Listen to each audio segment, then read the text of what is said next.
Pour Anne Mariage, qui depuis plusieurs années parcourt le monde à cheval, la rencontre avec le peuple et les espaces mongols ne pouvait qu'être l'étape privilégiée d'un trajet personnel hors des sentiers battus.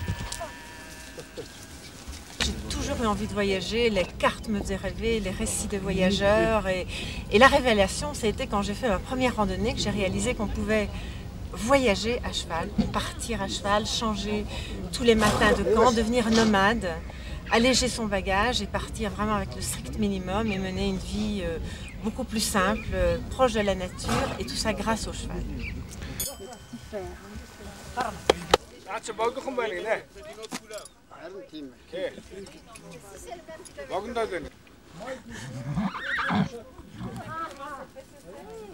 Et ces chevaux donnent accès à la nature, à une nature auquel on ne pourrait pas accéder, des cols par exemple, très élevés, des grands plateaux, on traverse des rivières. On a l'impression que ce cheval nous permet de franchir des espaces qu'on ne pourrait pas franchir avec des véhicules, ou en tout cas beaucoup plus difficilement si on y va à pied.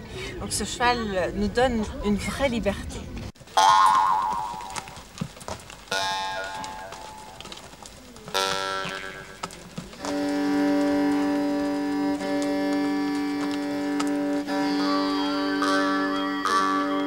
Si on vit en Mongolie, c'est pour monter un cheval mongol, et le cheval mongol, c'est un cheval extraordinaire, mais il faut le comparer à aucun autre.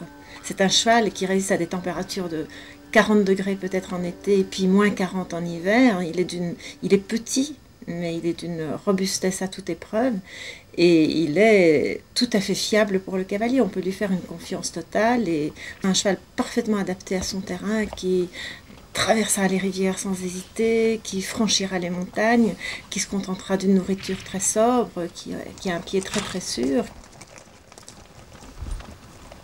Le cheval est réellement un passeport quand on se déplace dans un pays de peuple cavalier, parce qu'on a les mêmes gestes qu'eux-mêmes, que ces gens, pour déceler, pour ajuster une selle sur un dos, pour attacher le cheval, pour prendre un pied, pour avoir cette caresse réflexe quand on quitte le cheval ou qu'on l'aborde.